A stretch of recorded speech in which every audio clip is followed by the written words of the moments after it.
calor tremendo nessa cidade. Eu nunca vi um calor assim, rapaz. Tá horrível, né? Uf, Professor, só tem que ver aqui onde eu moro. Meu Jesus Cristo. não quero ver, não. O senhor é do frio também, então. Tá gravando aqui já, tá? Tá bom.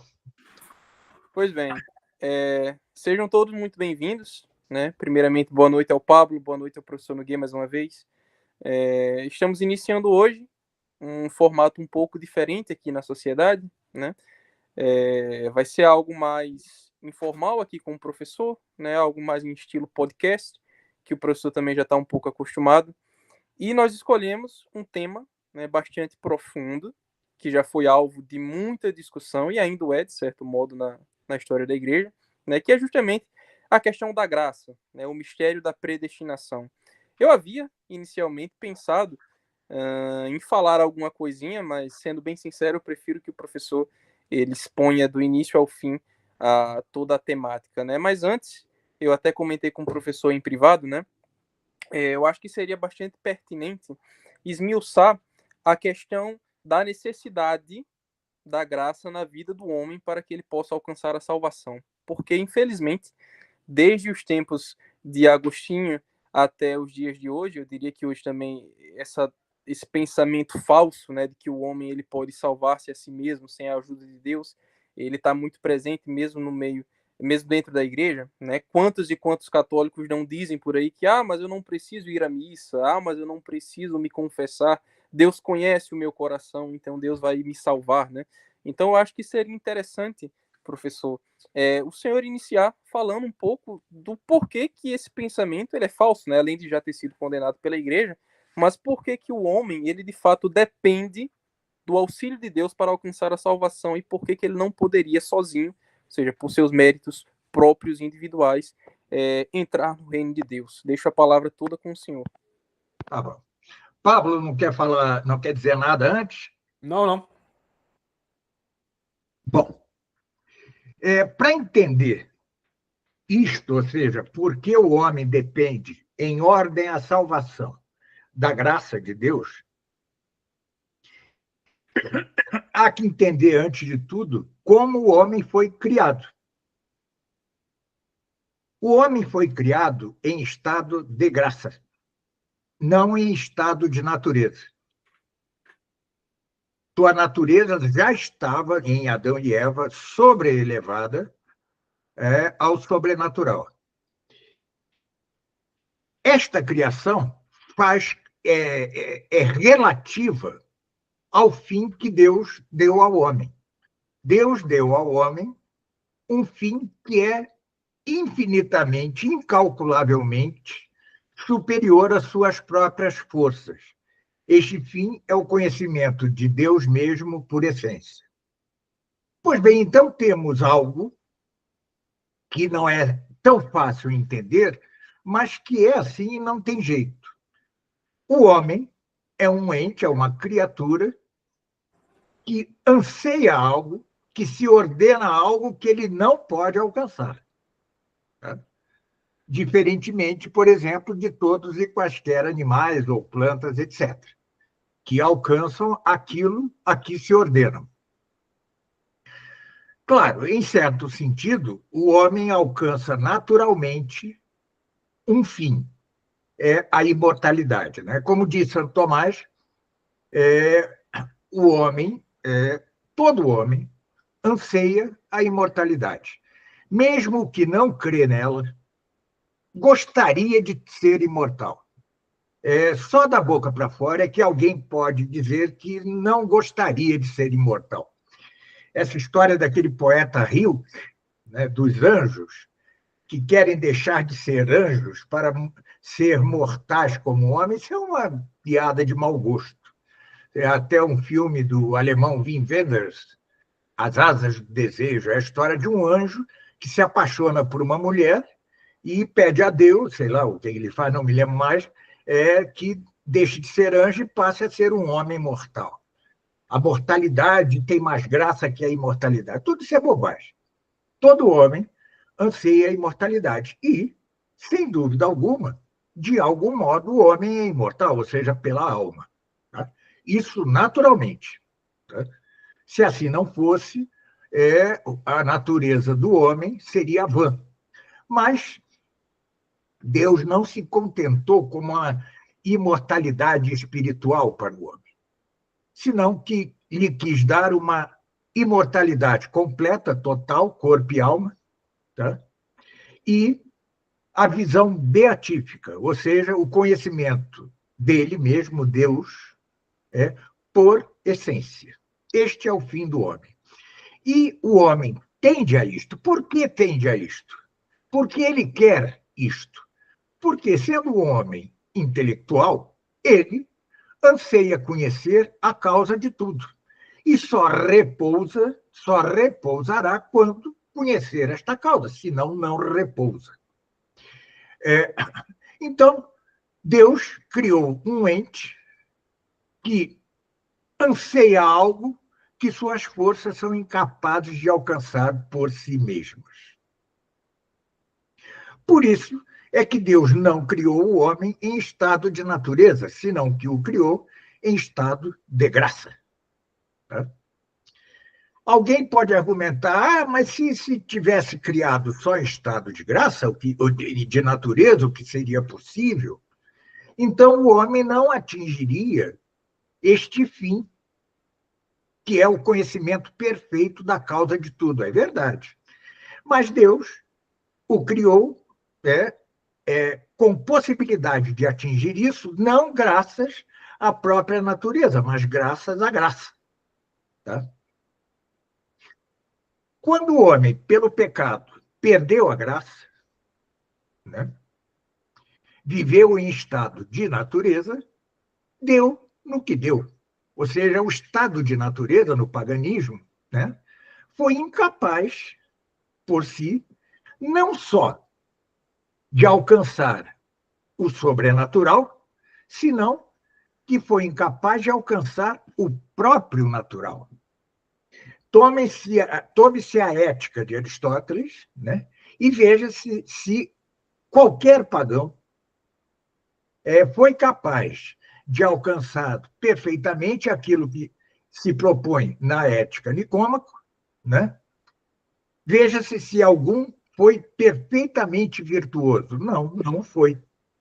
Não foi porque, até para cumprir seus fins naturais, né, o homem depende da graça. O homem sem a graça não é nada. Ele foi criado em graça. Por isso é que se diz que o homem, depois do pecado, teve a natureza caída. Né?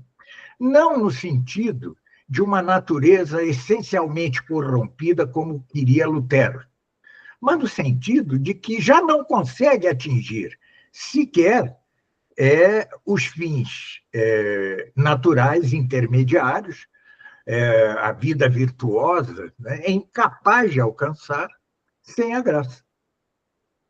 Deus não fez o homem para dar nenhum auxílio em estado de natureza. Deus fez o homem para dar-lhe graça em estado de graça, em ordem a um fim que ele anseia, mas é incapaz de alcançar por si mesmo. Daí que a graça seja essencial ao homem. Sem a graça, o homem não atinge nada, nem sequer cumpre a lei natural. Né? A lei natural põe como primeiro mandamento amar a Deus sobre todas as coisas. E, se quiser, ao próximo como a ti mesmo. O mandamento de amar a Deus sobre todas as coisas, ninguém o consegue cumprir em estado só de natureza. Ou seja, sem a graça. É impossível. Nem sequer a lei natural. Então, este princípio primeiro da lei natural, o preceito primeiro da lei natural, amar a Deus sobre todas as coisas, que tem que ver com a virtude da justiça, que tem que ver com da virtude de religião, que tem que ver com a virtude de justiça, é o que dá forma aos outros mandamentos da lei natural. Se você não cumpre aquilo que dá forma ao restante, você não cumpre simplesmente a lei natural. Portanto, como dizia Santo Agostinho, um homem que não tem a graça não é propriamente virtuoso nunca. Ele pode ser menos hediondo que outro. Tá? Ele pode ter certas virtudes ou qualidades, mas não é propriamente virtuoso. Por quê? Porque nenhum homem sem a graça consegue cumprir o mandamento da lei natural que dá forma aos demais mandamentos. É como na vida sobrenatural. Sem a caridade, a fé não salva. Pois bem, na vida moral natural, sem o cumprimento do primeiro mandamento, não se é virtuoso. Por quê? A virtude ou é completa ou não o é. O vício tem graus. A virtude não, em certo sentido. Tá certo? Ou seja, ou está informada por aquilo que é sua forma, ou não se tem vida virtuosa propriamente dita. Né? Então, é isto. O homem necessita intrinsecamente da graça. Ele foi criado em graça. As especulações sobre o homem em estado de natureza não passam disso, especulações. Por quê? Só conhecemos o homem em estado de natureza quando está privado de uma graça com que ele foi criado, logo em estado de natureza caída. Portanto, nós não temos exemplo de um homem criado em estado de natureza. Isso não existe. É uma mera hipótese para que se trabalhe especulativamente. Mas o homem que foi criado em graça, em ordem, a um fim que ele anseia, mas que é incapaz de alcançar por si mesmo, já diz tudo. O homem sem a graça é o homem com a natureza caída, é o homem em pecado, é o homem resultante do pecado. Esta é a realidade. Qualquer outra coisa que se argumente quanto a isso é falacioso. Tá? Daí que seja falaciosa a heresia e diz que podemos salvar-nos por nossas próprias forças ou virtudes. Né? Vamos hoje ainda discutir a questão complexa do molinismo. Mas, antes disso, diga-se que esta heresia, o pelagianismo, que diz que o homem é premiado por Deus pelo que faz segundo seu livre-arbítrio, né? E segundo suas próprias virtudes, é uma falácia. Exatamente porque, como eu disse, o homem, sem a graça, é incapaz de ser virtuoso naturalmente. Por quê? Porque é incapaz de cumprir o primeiro dos mandamentos da lei natural, que é o mandamento que informa o conjunto da lei natural, o conjunto dos mandamentos. Professor, uma pergunta. Qual é exatamente o erro do modernismo ou da Nouvelle Teologie quanto a isso? Porque eu sei que eles erram quanto à questão de natureza e graça, né? Mais ou menos. Quer dizer, isso varia de autor para autor, né? Mas, obviamente, está ligado ao pelagianismo, né? Como disse São Pio X, o modernismo é a encruzilhada de todas as heresias. E entre as vias que aparecem aí heréticas está o pelagianismo. Eles também creem, né, na bondade inata do homem, que o homem se salva por sua bondade, por sua bondade. No fundo, se você espremer, por exemplo, o que se disse a respeito disso no Concílio Vaticano II, ou Conciliábulo Vaticano II, e o que se disse depois dele, né, nós vamos ver que só se condenam um Hitler, um Stalin, coisa assim, não? Ou seja, uma revivescência do pelagianismo, sem dúvida que é. Tá? Só que, diferentemente até de Pelágio, é de um sentimentalismo atroz, né?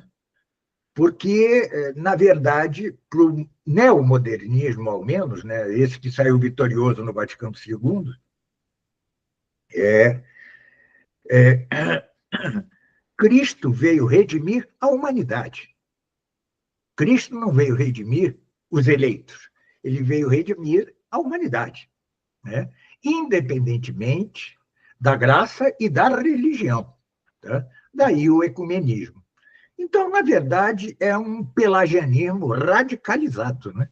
É um pelagianismo levado às suas últimas consequências. Na verdade, é um humanismo, né? É a religião do homem. Tiago, quer dar prosseguimento à predestinação? Sim, mas pode perguntar. Então, o senhor foi muito interessante isso que o senhor falou em relação a essa ideia do humanismo mesmo, né? Infelizmente, também, nós vemos com certa frequência, e uma frequência eu diria até que alta, mesmo entre bispos, clérigos, enfim, a ideia de que o inferno está vazio. Né? Uma proposição, obviamente, altamente herética, né? Já foi, se o senhor não estiver enganado, condenado também por alguns concílios da igreja.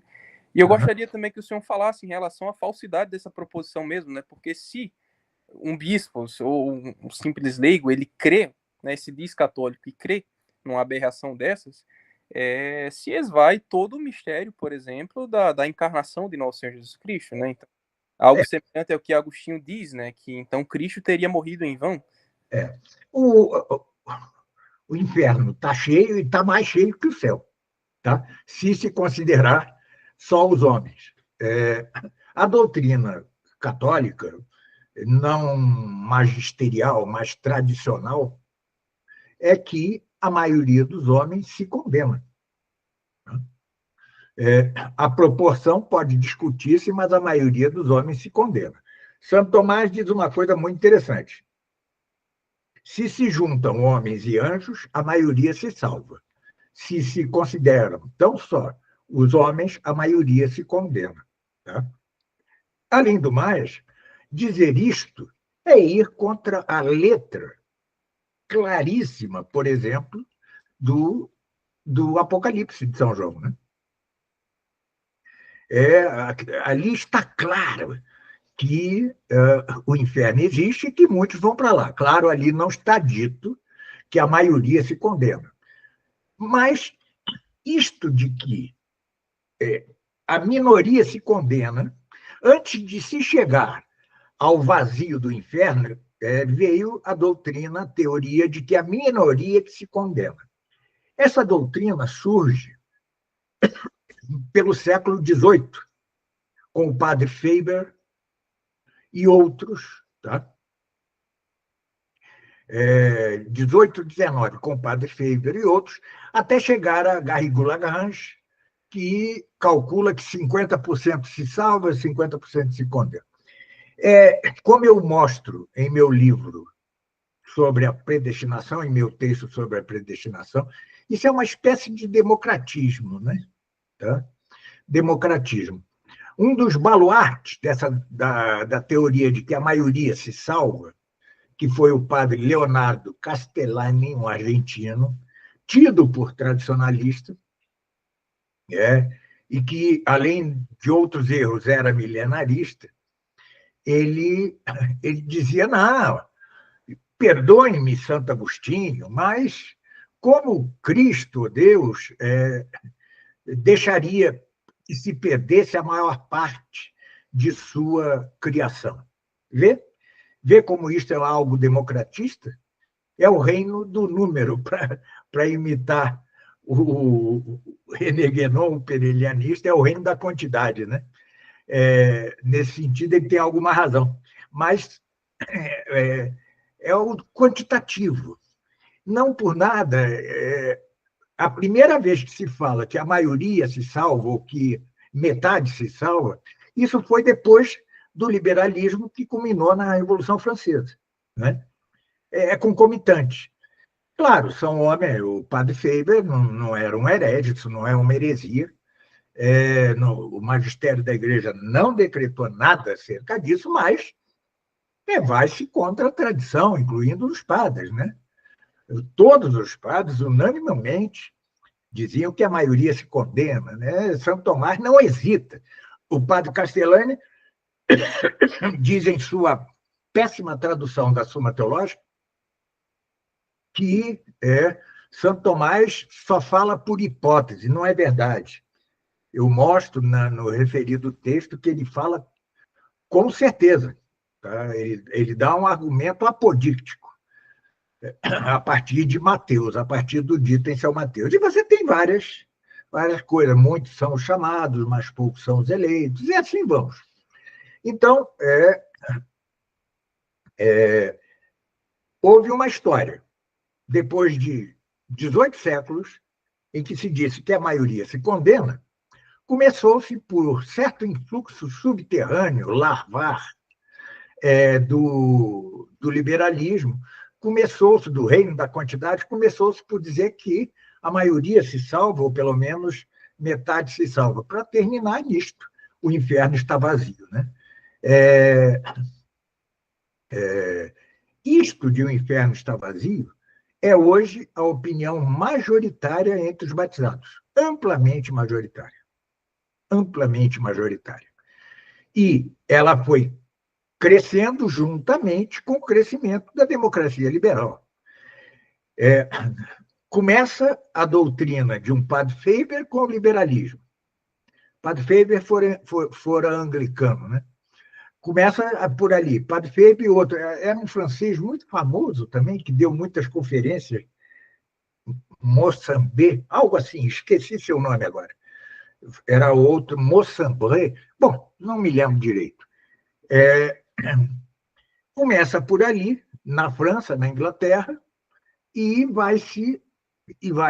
chega até Garrigou Lagrange, que é tido por ortodoxo, né?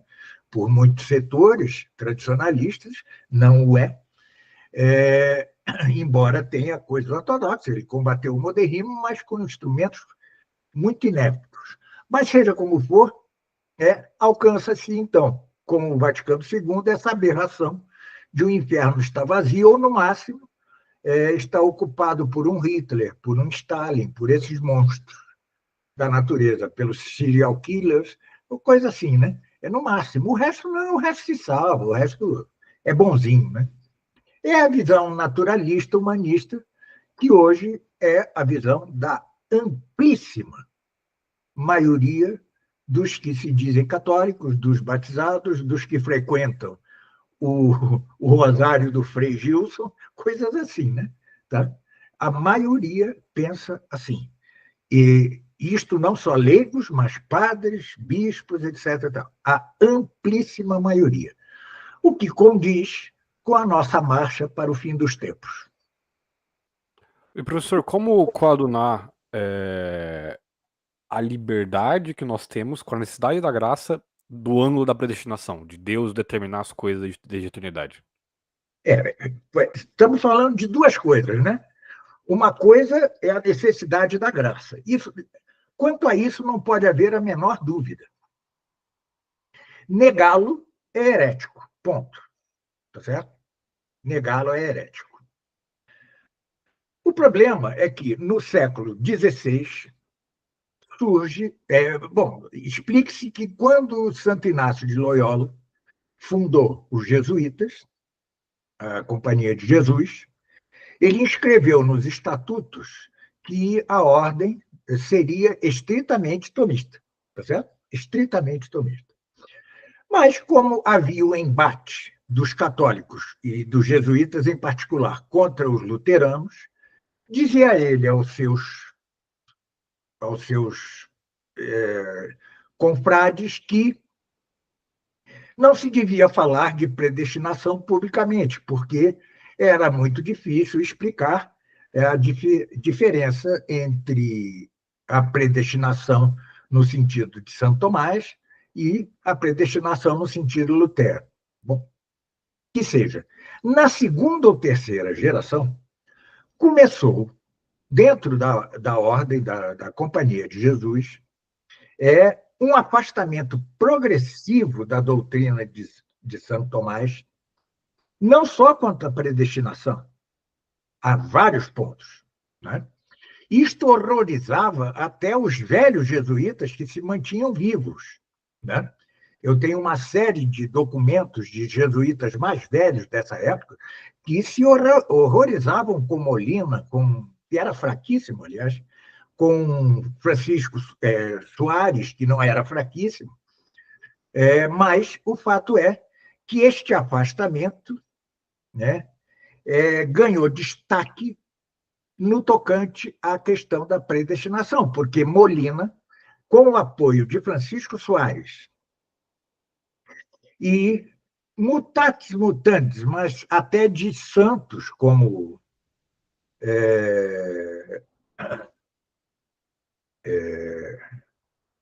oh, meu Deus, aquele que era o assessor do Urbano, que era chamado congruísta. Agora não me está saindo. Xavier, não?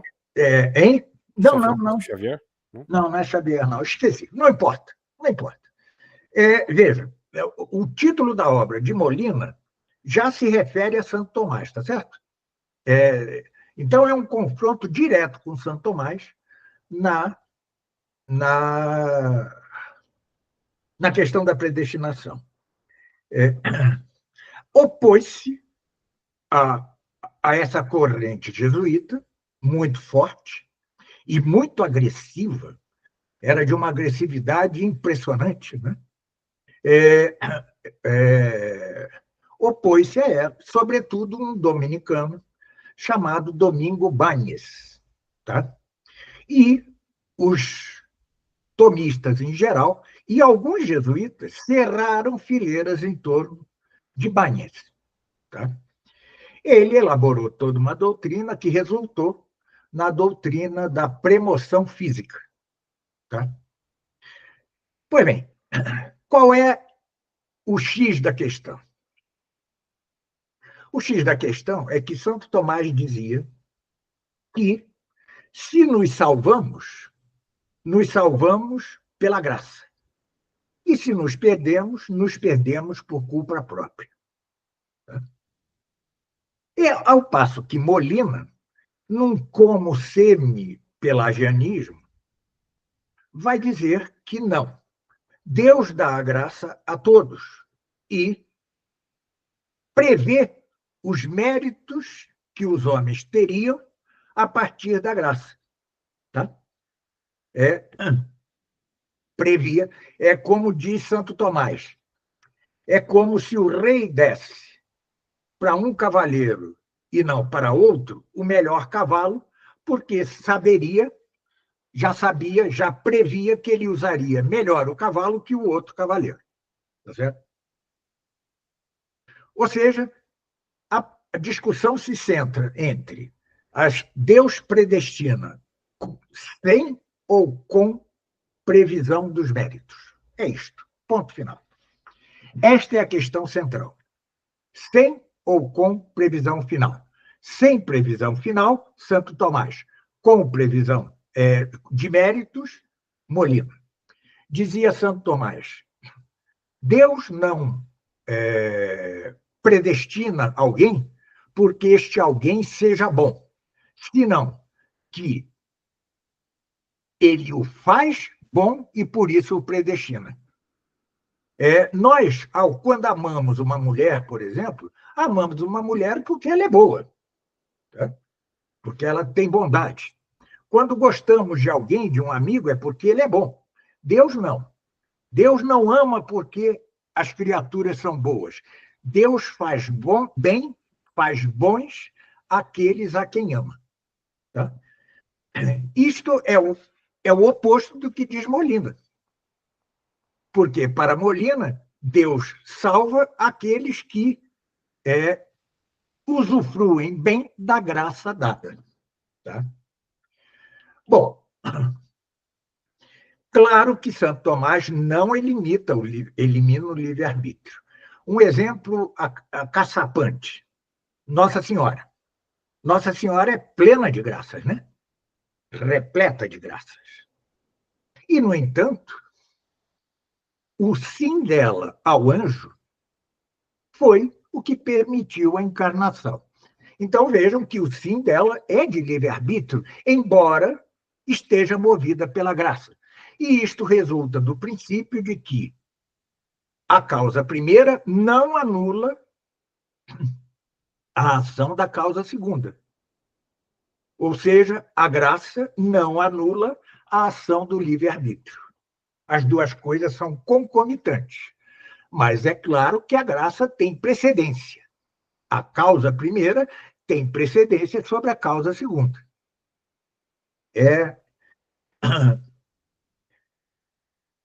O livre-arbítrio está sempre, o homem é sempre dotado de livre-arbítrio, mesmo quando movido pela graça.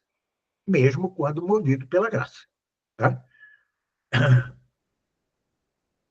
Sucede, porém, que Banhes e os tomistas de então já não eram tão tomistas assim quanto eles se julgavam, sem tirar o mérito deles de terem levantado a bandeira do tomismo e terem defendido a doutrina da predestinação tomista contra o semi-pelagianismo molinista, sem tirar-lhes esse mérito, o fato é que a doutrina da premoção física, né, termo que Santo Tomás desconhecia, né, já beira um pouco o fatalismo, né?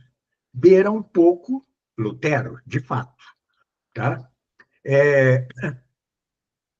Veja só que eu não estou dizendo nenhum absurdo. Domingo Banhes simplesmente negava, simplesmente, eu escrevi isso no tomismo do Cardeal Caetano, que você publicou, Pablo. Ele simplesmente negava a distinção real entre essência e ser, simplesmente. E este é o eixo, é o gonzo em torno do qual gira todo o tomismo. Né? Ele negava, e dizia que era uma distinção de razão e não real. Então, esses eram os tomistas de então. Já não eram Santo Tomás, o que é natural. Hoje, criticamos a Cardeal Caetano, a Banhes, porque já passou o tempo, já vimos as consequências e tal, mas nós ali, naquela época, provavelmente erraríamos como eles. Então, ele pôs um peso demasiado no fatalismo da premoção física. Tá certo? Isso não contribuiu na querela com os jesuítas. Né? A coisa desandou numa briga sectária muito feia entre jesuítas e dominicanos, embora eu insista que os jesuítas eram piores ali, eles tinham um comportamento bastante ruim, bastante de seita, de partido político, né? Mas o fato é que foi uma confusão tão grande que o Papa, Júlio, né, criou comissões para estabelecer a verdade, para a Igreja definir uma doutrina acerca da predestinação, e não chegou a nenhuma conclusão. E a conclusão dele é que a Igreja toleraria as duas doutrinas, tanto a de Santo Tomás como a de Molina, embora fosse um Santo Tomás interpretado por Banhes, como a de Molina, como com direito de cidadania na Igreja. Podiam debater entre si, menos salva a acusação de heresia, porque, de fato, os banistas, né, os tomistas, chamavam os jesuítas de pelagianos e os jesuítas chamavam os tomistas de luteranos. Isso ficou proibido, mas não se proibiu o debate. Tanto que eu estou aqui fazendo esse debate e dizendo que, essencialmente, tinham razão os tomistas, Banhes, etc. Mas Banhes pôs um peso demasiado na premoção física. O próprio nome não é bom. Premoção física não é bom. Tá? Agora, nada disso anula o centro da questão. A causa primeira, a ação da causa primeira, não anula a ação da causa segunda. Assim como a ação da graça não anula a ação do livre-arbítrio. Mas não há possibilidade de salvação, e salvação implica a vida, a visão beatífica, a vida eterna, não há possibilidade sem a graça. Por quê? Porque isso que o homem almeja, conhecer a causa primeira de tudo, ele não consegue alcançá-lo com as próprias forças, como eu disse, só com a graça. Logo, a predestinação é gratuita. Ela é absolutamente gratuita. Mas atenção,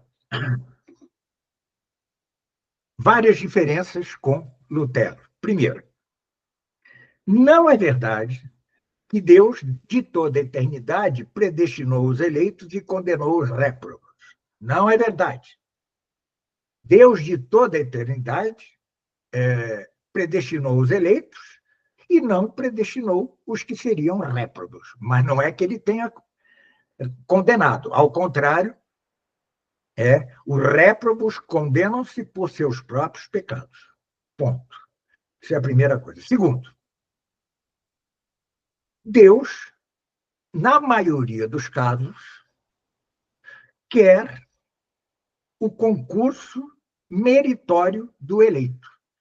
Tanto é assim que São Pedro, em sua epístola, diz: façam boas obras para que se cumpra vossa predestinação. Vejam? Para que se cumpra vossa predestinação. Ele exige o mérito para o eleito. E se alguém diz, como dizia Lutero, peque fortemente, mas creia mais fortemente ainda, isto é sinal de reprovação. Porque alguém movido pela graça, tá? Algum eleito, jamais diria isso. Né? A não ser que Lutero seja um eleito daqueles que se salvam no momento final. Então, chegamos na segunda questão. Há alguns, e para mostrar a liberalidade, a gratuidade da salvação, Deus salva sem méritos nenhuns. Né? É o caso, ou quase nenhuns, é o caso do bom ladrão. O bom ladrão, movido pela graça, só no fim da vida é que fez uma boa obra. Claro, foi a obra das obras, o reconhecimento do Messias. E o Messias lhe disse: hoje mesmo estarás comigo no paraíso. Agora, o caso mais impressionante da gratuidade é a salvação dos bebês. Né? Aquelas crianças que batizadas, que morrem até os 7 anos, mas batizadas. Essas se salvam sem nenhum mérito.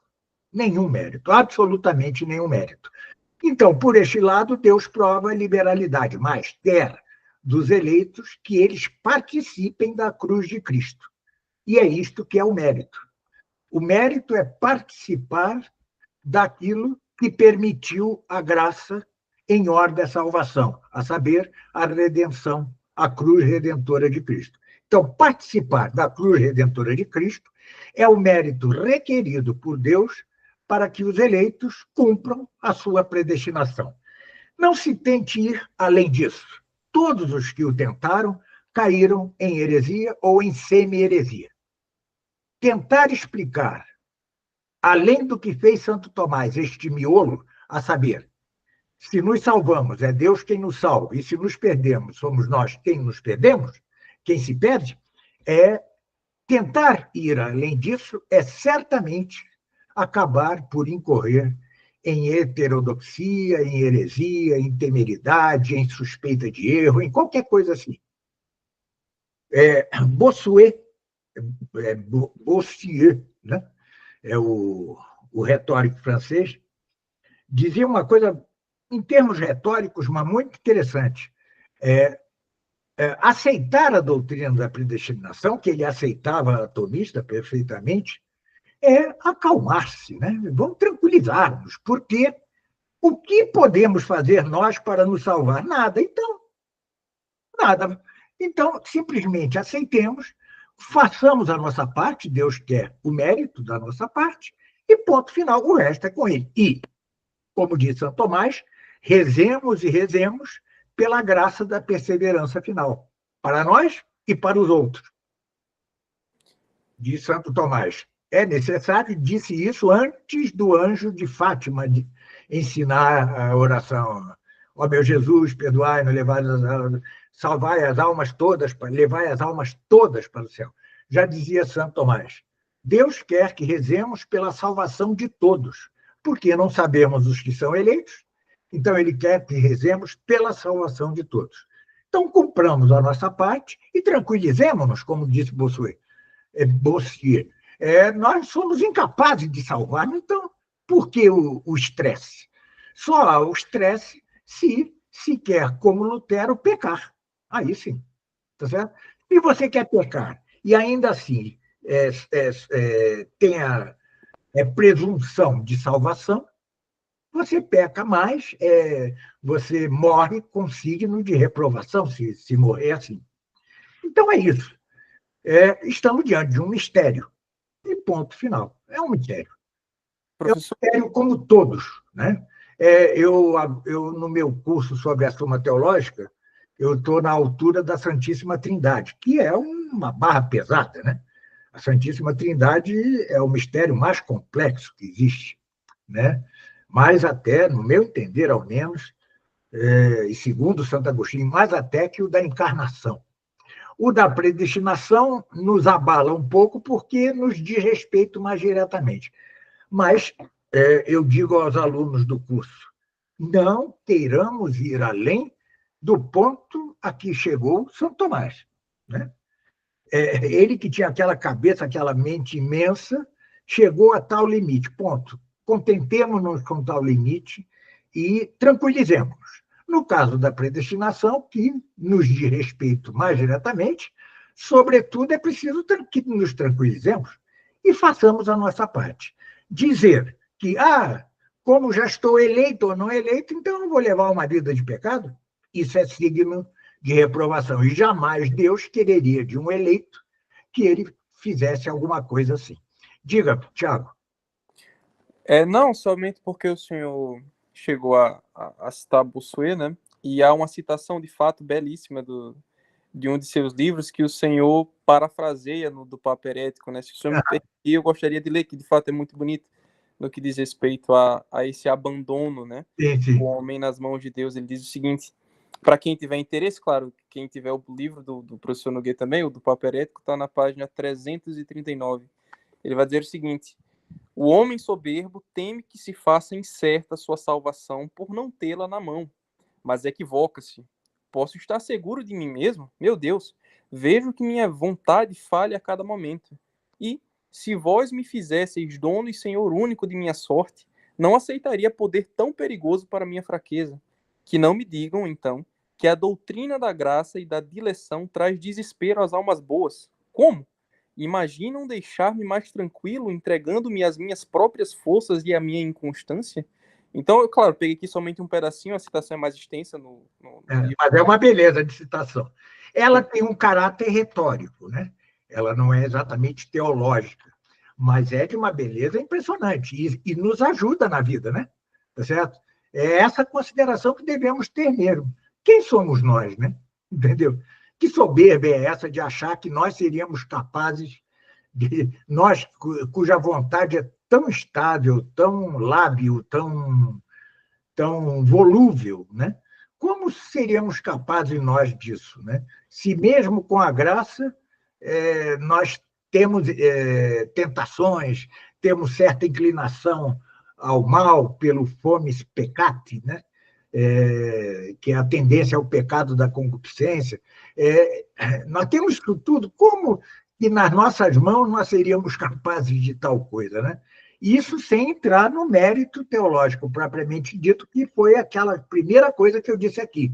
O homem foi criado em estado de graça, em ordem a algo que ele anseia, mas é incapaz de alcançar por si mesmo. Deus criou, então, um homem com um pé no natural e um pé no sobrenatural. Assim somos híbridos. Perfeito, professor, perfeito. É confiar, aliás, crer em qualquer coisa oposta a isso é confiar mais em si mesmo do que em Deus, né? Que nos dá a salvação. Claro. Quer algo, Pablo? Uma última pergunta um pouco mais teórica, Sim. não sei se é a última, né? Qual seria a diferença da premoção física para aquele termo do Santiago Ramírez, que é o instinto divino? Não, o instinto divino é outra coisa. O instinto divino não tem que ver com predestinação. O instinto divino é assim. Vejam só que vamos tomar o caso do intelecto. Tá? Nós sabemos que temos duas potências intelectivas, o intelecto agente e o intelecto possível. O intelecto possível é uma potência passiva e o intelecto agente é uma potência ativa. Logo, o intelecto possível só pode ser reduzido a ato pelo intelecto agente. Mas o que faz atuar esta potência ativa que é o intelecto agente? É preciso chegar, como na primeira via de Santo Tomás, a uma causa primeira movente. Tá certo? Esta causa primeira movente é Deus. Mas como é que Deus move o intelecto agente? É em cada caso? Em cada caso que o intelecto agente tende a atuar, o intelecto possível vai lá e Deus faz com que a potência atue? Não. Não. Ele já cria a potência ativa, como diz o Caldeirão, Padre Caldeirão, como uma seta apontada para o alvo. Assim que se dá a oportunidade, move-se a potência ativa não por si mesma, mas pela moção primeira de Deus posta na potência ativa. Santo Tomás faz uma comparação muito interessante entre a arte humana e a arte divina. Qual é a diferença entre a arte humana e a arte divina? Tome-se uma embarcação. A arte humana faz uma embarcação que requer seja pilotada. Se fosse da arte divina, a embarcação se pilotaria a si mesma, diz Santo Tomás. É isto. Isto é um instinto divino. O instinto divino está nas próprias potências ativas das criaturas. Já está ali. Esta é a moção primeira, tá certo? Não é que Deus, a cada passo, mova esse, mova aquele. Não, não é isso. Ele já cria as coisas como setas apontadas para certo alvo, tá certo? É uma distinção muito interessante feita pelo Caldeirão, pelo Padre Caldeirão ainda, é a diferença entre os animais neste mundo e os animais na nova terra e nos novos céus. Né? Neste mundo, os animais se movem por si mesmos. Claro que com instinto divino, porque suas potências ativas já estão apontadas para o alvo. Nos novos céus e na nova terra, isso é maravilhoso, eu vou falar no meu comentário Apocalipse disso, não. Os animais serão incorruptíveis, como seriam os astros, segundo a crença antiga, serão incorruptíveis e movidos diretamente por Deus. Tá certo? Como diz Caldeirão, toda a natureza nos novos céus e na nova terra serão muito mais claramente que hoje a face de Deus. Mas o fato é que hoje as criaturas se movem por suas potências ativas. E essas potências ativas trazem o instinto divino. Assim que são requeridas, o instinto divino se ativa, tá? Como uma seta pronta para dirigir-se ao alvo. Não sei se eu me fiz claro. Sim, sim. Nesse caso, então, o instinto divino ele é natural, tipo, é das operações naturais, e a premoção física, o conceito do Banhas, é sempre de operações sobrenaturais ou coisa assim? Não é. Mas é exagerado. Uhum. É exagerado. Você insistir na premoção física, veja o nome, entendeu? Que não é adequado, entendeu? E muito mais quando se trata da relação entre graça e livre-arbítrio. Tá? É como se você eliminasse o livre-arbítrio. Eu tenho um livro de um tomista do século XX não, XIX, que ele critica exatamente Banhas, e diz Banhas não é Santo Tomás. Ele também exagera para o outro lado, mas ele não deixa de ter razão. É uma questão de acento. Banhas acentua demasiadamente a premoção. Vejam, essencialmente ele está correto. A graça é uma premoção, claro que é, tá? Sem dúvida alguma. Mas não há que anular o livre-arbítrio tão, como se diz em espanhol, não sei como se diz em português, tão taxativamente, tão até no termo, né? Premoção física, de modo que pareça eliminar o livre-arbítrio. E Santo Tomás passa a Suma inteira falando do livre-arbítrio.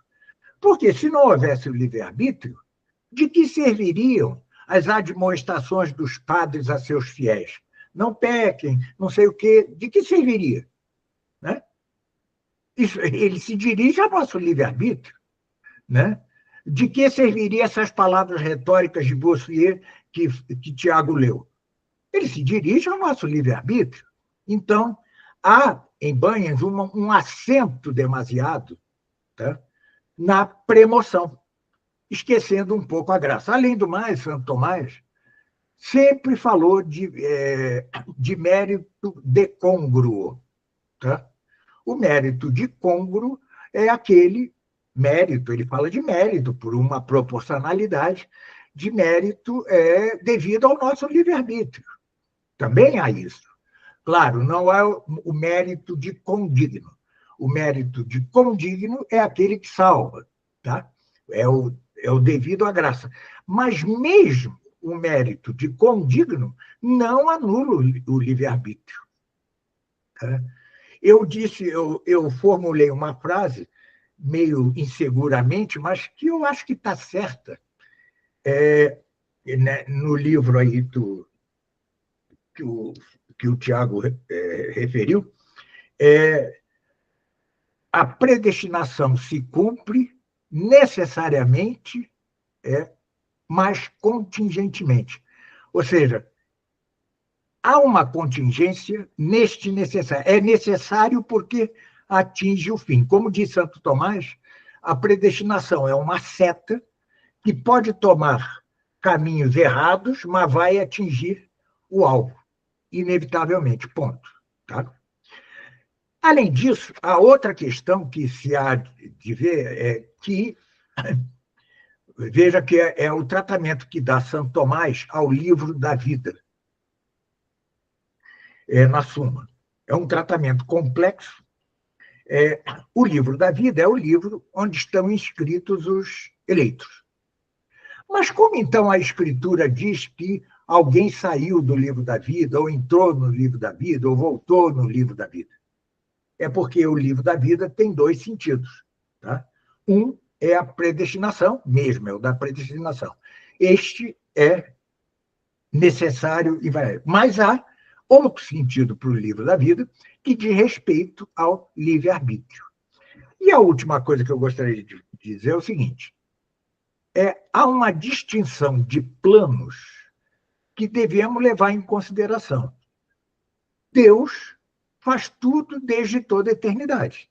De toda a eternidade é a melhor maneira de dizer. Nós, no tempo. Por isso é que ele quer o mérito. Porque nós estamos no tempo. E, na mesma Suma, como eu digo no mesmo texto sobre a predestinação, em certo sentido, secundário e subordinado, mas verdadeiro, pode dizer-se, em certo sentido, que a salvação é dada graças ao mérito. Só que esse mérito, ele decorre da predestinação. Ele decorre da graça, perdão, porque só a graça dá mérito de condigno, que é o único em ordem à salvação. Mas, em certo sentido, pode dizer-se, e sim, a salvação vem pelo mérito, em certo sentido. Só que esse sentido é subordinado ao outro sentido maior. Veja, não é um assunto que se resolve com simplicidade. Como se trata de mistério, você pega um aspecto, pega outro, que, na realidade, não estão separados. Todos sabemos que Deus é justiça e misericórdia. E sabemos que, mesmo em sua justiça, predomina a misericórdia, de modo que os condenados ao inferno não padecem tanto quanto deveriam padecer. E de modo que os próprios eleitos só são salvos pela misericórdia, porque eles mereceriam condenação igual aos outros. Mas sabemos, então, que Deus é misericórdia e justiça. Mas, na verdade, essa distinção é de razão. Porque em Deus, tudo é uma coisa só, é simples. E como é que se combina na simplicidade simplíster de Deus, misericórdia e justiça? Não sabemos, temos de esperar a vida eterna para saber. Não sabemos. Nós só conseguimos pensar o simples de maneira composta. Não que essa distinção de razão seja falsa, seja uma falsidade. Não, não é isso. Há em Deus, mas de modo que nós não conseguimos compreender, de um modo uno, né? De um modo uno. Há essa distinção, assim como em Deus, por exemplo, embora vontade e inteligência sejam a mesma coisa em Deus, nós é que as distinguimos, no entanto, a inteligência tem primazia sobre a vontade mesmo em Deus. É uma situação, é uma realidade de alta complexidade, porque nossa inteligência não é feita para conhecer o simples. Só podemos conhecer o simples de modo composto. Então, só na vida eterna é que vamos entender perfeitamente como se conjugam numa unidade simplíster em Deus, justiça e misericórdia. Hoje, podemos fazer aproximações como faz Santo Tomás. Né? E ponto. Não podemos ir além disso. Ir além disso é incorrer em erro. Uma última palavra, se eu posso dar ainda, que, pelo que parece, né, o dito em alguns concílios, etc., faz pender a balança para o lado da predestinação tomista, certo? E o molinismo, tanto o molinismo como o congruísmo, que é um pouco diferente do molinismo, mas tem muitos pontos de contato, parecem-me escapar, né, à doutrina de sempre da Igreja. Eu no livro, eu cito o Concílio de Quercy, que foi um concílio regional, não foi um concílio ecumênico, mas que foi aprovado pelo Papa de então, né? Foi um concílio assumido pela Igreja. E ali o Concílio de Quercy enuncia claramente a doutrina de Santo Tomás, claramente, isso muito tempo antes de Santo Tomás. Eu tomei essa citação de Garrigou-Lagrange, né, que quanto à predestinação vai bem. Né? Ele exagera apenas na questão da quantidade de reprovados, ou de eleitos, mas ele vai bem.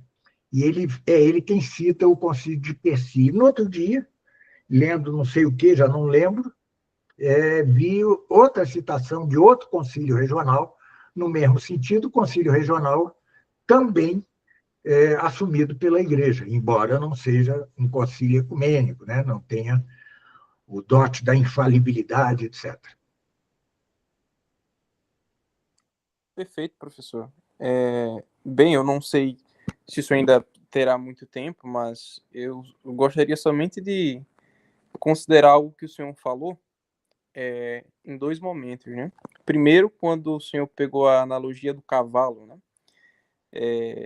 E de fato isso é interessante, o senhor trata também do papo herético, né? Porque aqui está um erro, e o senhor, por favor, me corrija se eu estiver errado, justamente na tese molinista, né? Porque na realidade o mérito que se tem com a cooperação da graça, por mais que ele não seja anulado, mas como o senhor disse, Deus não predestina em virtude dele, mas ele só acontece justamente porque a graça o moveu para acontecer. Ou seja, o homem sozinho, ele não é que Deus, desde toda a eternidade, viu que o homem cooperaria e, portanto, o predestinou, mas a lógica é justamente inversa, né? Me corrija se eu estiver errado. Não, a fórmula é aquela que eu dei, e é de Santo Tomás.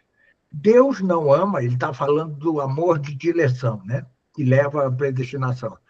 Deus não ama alguém porque esse alguém é bom, senão que Deus faz bom àquele que ele ama. Tá? É isso. O mistério é aquele, as duas pontas. Uma ponta, se nos salvamos, é Deus quem nos salva. A outra ponta, se nos perdermos, somos nós que nos perdemos. Ponto.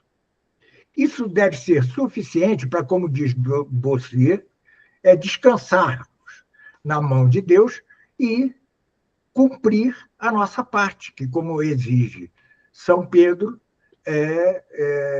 fazer boas obras para que se cumpra a predestinação. Porque, enquanto não nos salvamos, nós não temos certeza se estamos no livro da vida em sentido absoluto ou no livro da vida em sentido relativo. Tá certo? Nós temos de cumprir a nossa predestinação. Veja, Deus age de toda a eternidade. Nós, no tempo, nós somos seres temporais. Somos entes temporais. E, em certo sentido, sim, a salvação se deve a mérito, em certo sentido. Há apenas que acrescentar que isto está inserido no contexto da graça. Tá? Não há mérito de condigno sem a graça. Tá? Então, merecemos a salvação? Sim, mas graças à graça. Perfeito, professor. O Pablo quer falar alguma coisa? Não. Ok. Professor, se o senhor me permitir, eu gostaria que o senhor encerrasse somente com mais uma questão, e aí eu deixo a bola com o senhor. Somente, eu gostaria, acho que seria bastante interessante se o senhor falasse somente em relação às duas vontades, né, que o senhor também trata do Papo Herético, em relação ao querer de Deus, a salvação, Deus querer a salvação de todos os homens, né?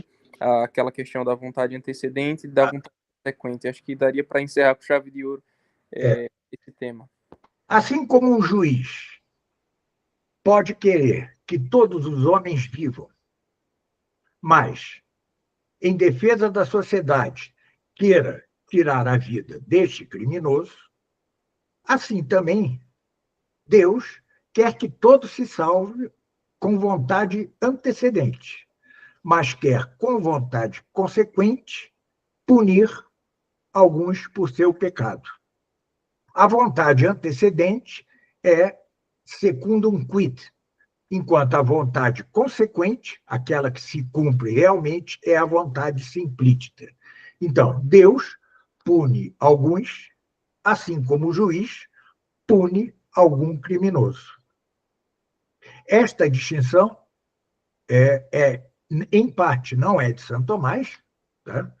Veio, salvo engano, de São João Crisóstomo, ou de São João Damasceno, já não lembro, mas ele a completa. Tá? Ele concorda com a afirmação que, com vontade antecedente, Deus quer a salvação de todos e, com vontade consequente, quer punir alguns. Mas ele acrescenta, a vontade antecedente é a vontade secundum quid, só por certo aspecto, ao passo que a vontade consequente é a vontade simplícita, absoluta. Tá? Essa é a distinção entre Santo Tomás e quem propôs a doutrina. Realmente esqueci se é São João Crisóstomo ou São João Damasceno. Mas é isto. Não sei se respondi ao que você quer. Não, perfeito, professor. Perfeito, porque de fato, quando se fala de predestinação, né, sempre vem a dúvida em relação a este versículo, né, em específico de São Paulo, mas essa distinção entre as duas vontades elucida muito bem a questão. Bem, por fim, já ficou completamente esclarecido. Não sei se o Pablo quer acrescentar ou perguntar alguma coisa. Não. Perfeito. Então, professor, se o senhor quiser dar algumas palavras finais, somente para a gente encerrar, fique à vontade. O Santo Tomás diz uma coisa muito interessante, que quando os fiéis estão tranquilos, nós não devemos levar-lhes, nós, digo, os teólogos, né? Bom, e o próprio fato de eu ser teólogo já é anacronismo, já é algo meio estranho, já demonstra que estamos em época de crise. Mas não se devem levar altas questões teológicas para o povo, se o povo está tranquilo. Se, no entanto, a heresia se instala entre o povo, então é necessário levar da melhor maneira possível essas questões complexas para combater a heresia. Ora, hoje, uma das principais heresias no meio católico é exatamente esta, a de que não necessitamos da graça para a salvação, tá certo? Todos se salvam, menos um punhadinho de tiranos ou serial killers. E por isso é que é importante levar. Eu digo isso porque um sacerdote me criticou por lançar este livro, né, falando da predestinação, como se o católico médio não falasse o tempo inteiro contra a predestinação, porque aprendeu de heréticos que o inferno está vazio ou quase isso.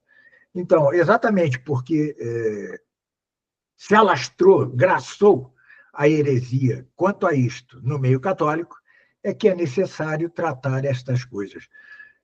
O ideal é que fosse um padre quem o fizesse, mas, de fato, eu nunca vi nenhum padre atual, mesmo os melhores, tratar este assunto. Daí que eu o tenha feito.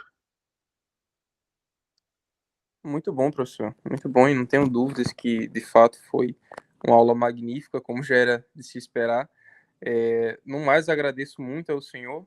A aula será publicada amanhã. Né? No caso, quem está assistindo agora talvez já esteja assistindo na quinta-feira ou em algum outro dia, enfim. Tá, e depois mande-me o link, né? Ah, com certeza, pode deixar.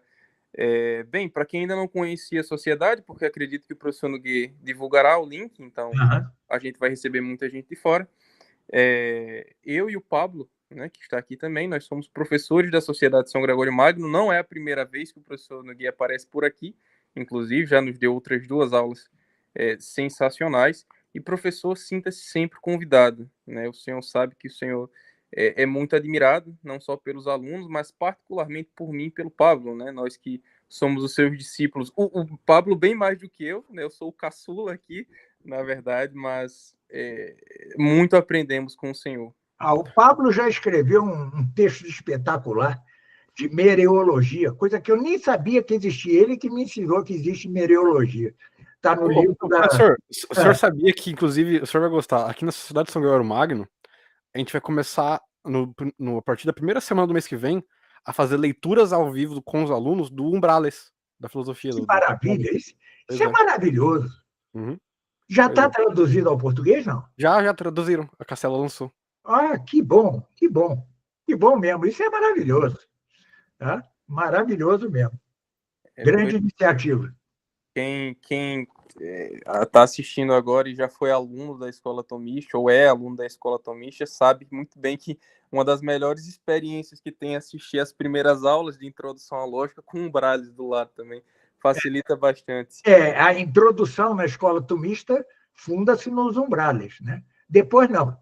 Depois eu vou tomando caminhos meio próprios, mas a introdução funda-se grandemente nos umbrales. Mas lembrem-se que, quanto a uma coisa, eu discrepo dos umbrales, né? Que é quanto a si, a primeira operação tem uma obra ou duas. Eu, na escola tomista, ou não, foi no outro curso, por uma filosofia tomista, eu comecei defendendo a posição dos umbrales e depois mudei. Há um ponto ali em que divijo. E depois um outro ponto que é quanto a que todo a filosofia, se a metafísica é um todo, é a filosofia que é um todo, uma confusão. Mas é o livro, né? É a referência para a introdução às principais ciências, né? Ou seja, a lógica, a física e a metafísica. Né? Claro que requer complementos, etc., mas sem ele não chegamos a lugar nenhum. Perfeito, professor. Então, no mais, muito obrigado mais uma vez. Sinta-se sempre convidado a aparecer por aqui. E Pablo pode encerrar. Que Deus nos abençoe. É isso aí, pessoal. Procure a Sociedade de São Gregório Magno. Nós estamos começando agora o curso de grego. Vamos começar a leitura dos umbrales. Tem curso de apologética, mariologia. Então, divirta-se aí na sociedade. É isso, pessoal. Boa noite. Aí. Eu acho que ainda está gravando, Pablo.